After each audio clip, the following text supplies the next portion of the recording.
Hello, xin chào cả nhà nha. Hôm nay mình lại tiếp tục quay video cho mọi người xem nha. Hành trình đi phát cỏ rẫy nha cả nhà. Đấy. Phát cỏ rẫy. Có nên nhiều phát. Đại giang đẹp này.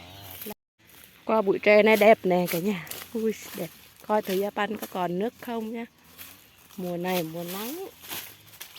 Khô nước. À vẫn